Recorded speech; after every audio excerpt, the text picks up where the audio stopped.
कामावर आधारित होते. बघितलो या 10,000 मध्ये आता तुम्ही समजून घेतलं पाहिजे की एक आपल्याला मिळताय 4,500 रुपये आणि एक दुसरे मिळताय 5,500 रुपये. दोन्ही किती झाले? 10,000. 4,500 रुपये जी मिळताय ते आपल्याला 4 कामाच्या मोबदल्याच्या आधाराने मिळतात. किती? 4 कामाच्या आधाराने. तुम्हाला काम काही सांगायची आवश्यकता नाही. परंतु 5,500 रुपये जे आपल्याला आता मिळताय ते 5,500 रुपये आपल्याला 18 कामाच्या आधारावर देऊ असं पत्र आपल्याला आवश्यक करण्यात आले. बरोबर आहे? हे मान्य आहे का तुम्हाला? तुम्हाला 18 कामावरती 5,500 रुपये मिळाले हे आपल्या आशाताईंना मान्य आहे का? मान्य आहे का?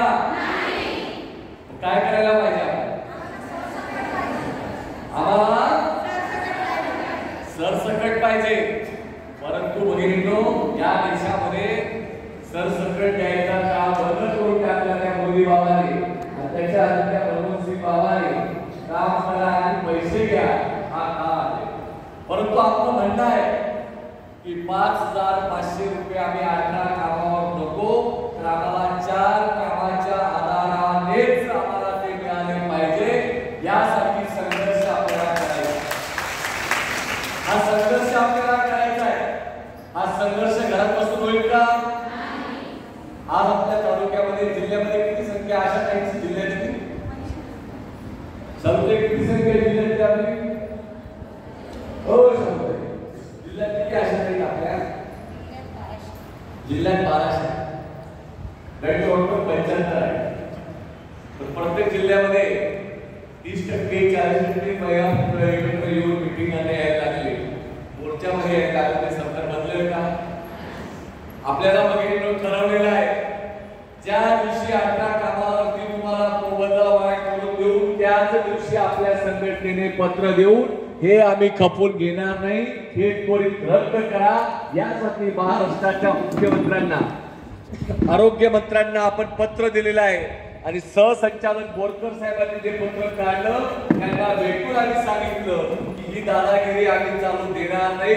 आमच्या आशाताईंनी कष्ट करून मिळवलेले आहेत आणि या महाराष्ट्रामध्ये जे आम्हाला पैसे मिळाले 2,000 असतील, 1,500 असतील, त्यानंतरचे 1,000 रुपये असतील, त्यानंतरचे आताचे 5,000 असतील, हे आम्हाला 4 कामाच्या आधाराने मिळाले.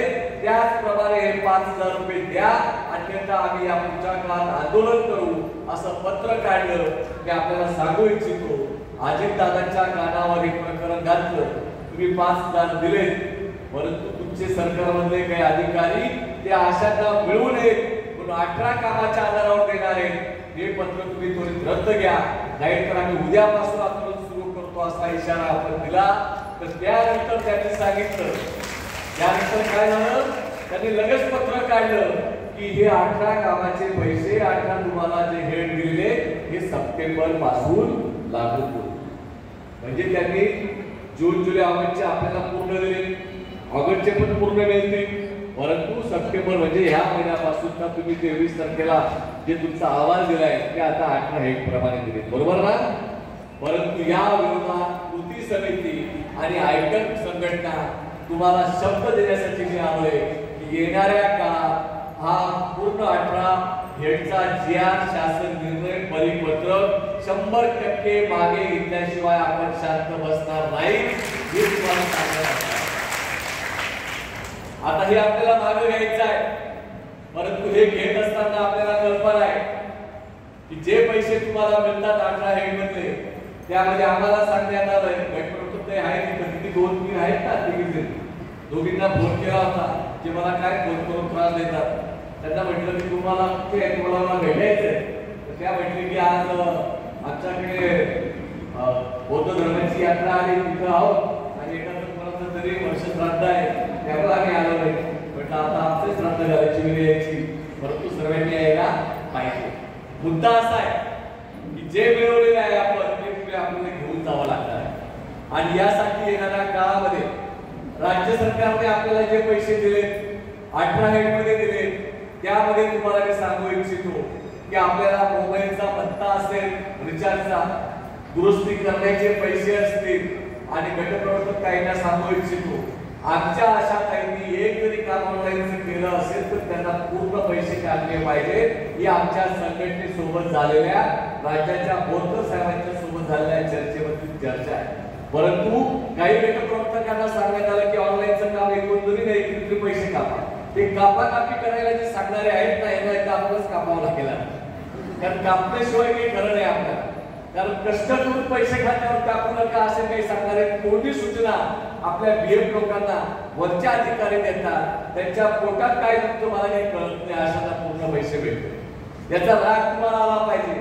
आणि प्रत्येक आशाताईला सांगेल, तुमचे पैसे कपात झाले तर तो तुम्हाला विचारण्याचा पूर्ण अधिकार आहे. तुम्ही बीएफला पण विचारा, एमओनला पण विचारा आणि बीसीएफला पण विचारा.